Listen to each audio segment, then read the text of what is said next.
wakaniambia naweza nikapata matibabu mazuri India. Wakapiga hesabu zao wakaniambia akifanyikiwa kupata milioni 20 anaweza akafanyiwa matibabu. Kwamba sijui atafanya bone nini, wanajua wao wataalamu, na kutoa kile chuma. Naitwa Nazra, ni la 6 mpaka ni la 7, kwa sababu ndoto yangu ni kuwa mhasibu.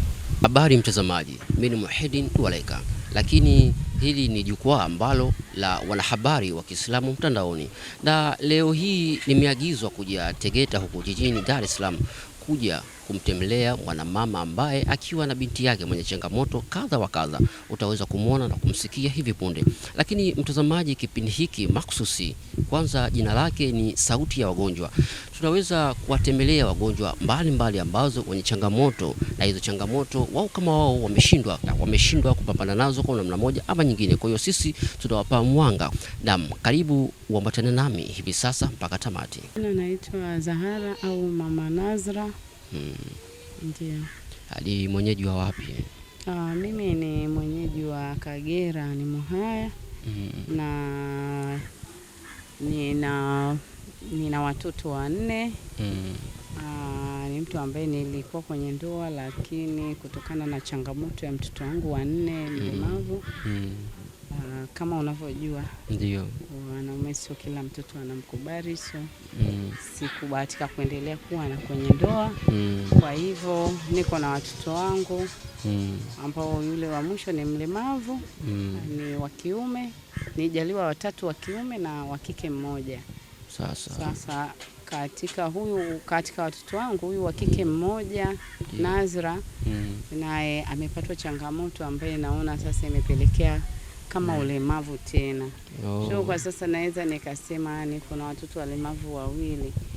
Ila kwa jitihada za wahisani wakinisaidia, huenda akaondokana na hilo tatizo, kwa sababu wanasema linaweza likasaidika. Huyu wa kike bwana nilimzaa vizuri, alikuwa ni mzima, ila akiwa na umri wa miaka 5-6 aliangukiwa na matofali. Alipata ajali ya kuangukiwa na matofali akamfunika mwili mzima. Sasa inasemekana kwamba yale matofali yaligonga magoti yake. Kwa hiyo mguu kama ukarudi ndani, mguu wake wa kushoto. Sasa kwa kuwa hakuwa na mimi, alikuwa upande wa baba yake, so hawakunifahamisha, sikujua, nimekuja kujua late. Tayari mtoto naona anachechemea mguu mmoja. Kwa hilo likanipa hofu, nikalazimika kwenda kumcheki. Baada ya kwenda kucheki, nikagundua kwamba mtoto huyu yani nyonga inasagika. Ndivyo walivyoniambia, mguu unakuwa mfupi. Baada ya kugundua kwamba mguu umekuwa mfupi, nikatafuta sasa ni vipi atasaidika. Sasa wakati natafuta ni vipi atasaidika, nikapata changamoto pia. Watoto wangu walitoroshwa vile na baba yao, hawa wazima, akiwemo na yeye. Nimebaki na huyo mlemavu. Nikabaki na yule mlemavu. Kwa hivyo baada ya wao kurudi sasa, baada ya kufanikiwa sasa kuwapata kwa mara nyingine tena, ambayo ilikuwa ni mwaka jana Disemba, akiwa huyu binti akiwa na miaka 10, ila kwa sasa ana miaka 11. Baada ya kuwapata nikaona anazidi kuchechemea, anazidi kuelemea upande mmoja. Yani kama mguu unazidi kupungua. Nafsi ikaniuma, ikabidi niharakishe kwenda CCBRT kumcheki. Baada ya kumcheki, daktari akaniambia mtoto mguu umesagika sana, yani nyonga imelika sana, imeharibika. Kwa hivyo anahitaji operation ya haraka ili kumsaidia. Wakaniambia pia damu haitembei. Basi nashukuru Mungu nilibahatika kukutana na Dr. Frank ambaye ana visit Rabinisia hapo. Kwa hiyo nikaa namuona kwa Rabinisia, lakini baadaye tukaweka appointment ya operation ili afanyiwe kwa ajili ya kusaidiwa damu itembee, lakini pia kuona ni namna gani anaweza kumsaidia sasa ule mfupa kujijenga tena. Basi kwa hiyo tulifanyia pale CCBRT. Kwa bahati mbaya baada ya operation ile mtoto amezidi kuwa na hali mbaya sana, kiasi kwamba inanitia maumivu na majonzi makubwa, kwa sababu ile hali imekuwa mtoto analia maumivu na anazidi kupinda kuelekea upande wa kushoto. Basi nikalazimika kwenda kufanya vipimo tena. Baada ya kufanya vipimo ikagundulika mtoto anazidi kama spinal inaanza kupinda, uti wa mgongo unaanza kupinda. Lakini pia ule mfupa unazidi kulika. Nikaumia sana, ikabidi nitafute ufumbuzi. Nikampata mtu akanidirect kwa Dr. Muhimbili. Kwa hiyo kama wiki moja nyuma hapa ndo nilikwenda Muhimbili. Nikaonana na Dr. Msami, akamcheki mtoto, alipiga x-ray kama 3, kucheki, akasikitika sana, akaniambia mtoto huyu inaonekana kuna chuma kilikatikia ndani wakati wanafanya operation ile ya kwanza.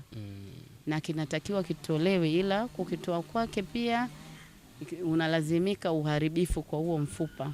Sehemu ambako kipo, kwa sababu lazima wachimbe mfupa huo kutoa kile chuma. Lakini pia aliniambia kwamba ile nyonga imezidi kulika zaidi na haina repair, ni mpaka awe na umri wa miaka 20-25 huko ndio anaweza akafanywa repair nyonga bandia. Lakini mbali na hapo akasema tunaweza tukafanya alternative, kwamba labda wanaweza kumfanyia operation, lakini pia wakafanya na matibabu mengine ambayo yanaweza yakamsaidia. Ila sasa inaniumiza sana, kwa sababu hata operation ya kwanza iliyofanyika huyu daktari alivyocheki aliniambia ilifanyika haikuwa inafaa, hakustahili kufanywa hiyo operation. Kwa hivyo nikaona ni kama ilikuwa ubahatishaji na mwanangu anazidi kuharibika. Na kwa sasa unavyomuona hawezi kutembea wala kusimama kwa miguu yake miwili. Hali yake imezidi kuwa mbaya kiasi kwamba amekuwa ni mtoto wa kulia. Na inanitia simanzi kwa kweli, kwa sababu kuna muda mrefu anatakiwa akae nyumbani akitumia dawa tu za maumivu, anashindwa kwenda hata shule. Kitu ambacho kinaniuma ni mtoto ambaye anaingia darasa la 7 sasa Januari, lakini sasa anashindwa kufanya masomo yake kwa sababu ya hali inaomkuta. Kwa hivyo nilifanya mawasiliano na dokta na wakaniulizia hata nje, wakaniambia naweza nikapata matibabu mazuri India. Wakapiga hesabu zao, wakaniambia akifanyikiwa kupata milioni 20 anaweza akafanywa matibabu. Kwamba sijui atafanya bone nini, wanajua wao wataalamu, na kutoa kile chuma. Kwa hivyo kama unavyojua ama nilivyokuambia, niko mwenyewe na mimi ndio baba yao, ndio mama yao. Mtoto hana msaada na sina uwezo huo. Kiukweli sina namna zaidi ya kuililia jamii na yoyote ambaye mwenye uwezo basi aweze kunisaidia ili niweze kumtibisha mwanangu. Na matibabu haya natakiwa afanyike haraka ili tuwai uharibifu usiendelee, sababu tayari anazidi kuharibika kila siku zinavyokucha. Pole sana. Asante. Kiukweli shule ni mtihani, ninalazimika kumpeleka na kumfuata. Na ninapokuwa nimeshindwa basi nitaagiza kama ni bajaji au bodaboda. Kitu ambacho ni changamoto pia, gharama pia. Kumfuata na kumpeleka, kwa sababu ni mtihani, shule ni mbali kidogo. Kwa hiyo hawezi kwenda mwenyewe kwa miguu yake. Hata kwa magongo, kutembea na magongo mawili umbali mrefu nayo ni changamoto kubwa. Sasa Kwa hivyo kikubwa tu niombe wahisani wanisaidie apate matibabu, huenda akaweza kupata kutembea mwenyewe hata kwa shida. Natumai wahisani wanajamii wamekuona sasa na wamekusikia, na kiukweli hujafa hujaumbika. Alikuwa kazaliwa vizuri kabisa, lakini imetokea la kutokea, ni mtihani ya Mwenyezi Mungu. Kwa hiyo mtazamaji, endapo umemsikia mwanadada huyu jinsi gani ambavyo anatoa maneno yenye kuumiza ndani yake, kwa hiyo waweza ukamchangia kwa kile ambacho ulichojaliwa. Lakini sasa nenda moja kwa moja kwa binti ambaye ni mhusika ambaye tulomfuata katika siku ya leo. Habari yako? Salama, shikamoo. Marhaba, hebu jitambulishe majina yako. Naitwa Nazra. Nazra. Ndiyo. Kwanza pole sana kwa matatizo ambayo. Asante. Na sasa hivi upo darasa la ngapi? Ni la 6 mpaka ni la 7. Mashaallah, mashaallah. Somo gani kwanza unalolipenda sana? Hesabu. Bwana, hesabu ni somo gumu, lakini wewe ndio umelichagua hilo. Maana hata director wangu pale somo hilo hakuliweza hata kidogo. Kwa nini? Hebu tupe siri ya kulipenda somo hilo. Kwa sababu ndoto yangu ni kuwa mhasibu. Bwana, mtazamaji, natumai umeweza kumsikia. Yeye atakaa mtu wa kuchezea faranga kwa namna moja ama nyingine. Lakini sasa Nazra, si ndio? Ndio. Wewe labda changamoto hii imekukuta ukiwa labda kwa kujielewa, wewe una miaka mingapi? Kwa na miaka 6. Pole sana. Asante. Labda sasa shuleni, changamoto gani hasa ambayo unakutana nayo katika kufika shule na hata ukifika? Hebu ziseme watazamaji wapate kujua. Napata shida sana kwa kutembea, hata kwenda kujifatia chakula na kuwa nashindwa. Waambie sasa wahisani hapo wanakuangalia wakati. Hata pia kwenye kujisaidia na kuwa napata shida. Ndio wanakuangalia sasa hapo, waambie, usiniambie mimi, waambie jamani, mimi napata shida, ningepata labda hiki. Mimi napata shida, ningeomba msaada wa kupata matibabu ili niweze kupona au kupata uafadhali. Kusemea tu hapo upone kabisa. Hebu vuta taswira kiatu hiki uko umekivaa wewe, namna gani kinavyoumiza kwa namna moja ama nyingine. Ikiwa nipo sambamba na mama wa mtoto huyu, narudi kwake sasa kuja kuelezea kwa undani zaidi kwa kile ambacho tulichokifuata katika siku ya leo. Naam, sasa mama Nazra, umesema wahisani wakuchangie. Huo mchango kwa namna gani? Hebu waekee wazi pale wapate kujua.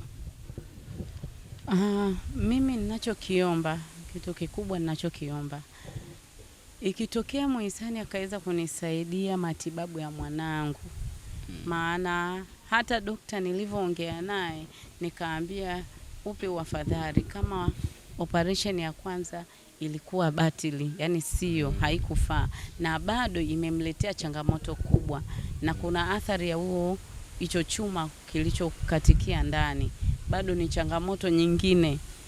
Je, nifanyeje? Wapi naweza nikapata matibabu mazuri? Dokta mwenyewe aliyemfanyia aliniambia hata tukisemaje nje ni bora zaidi. Akaniambia kama tutaweza kufanya utaratibu akaenda India itakuwa vizuri sana.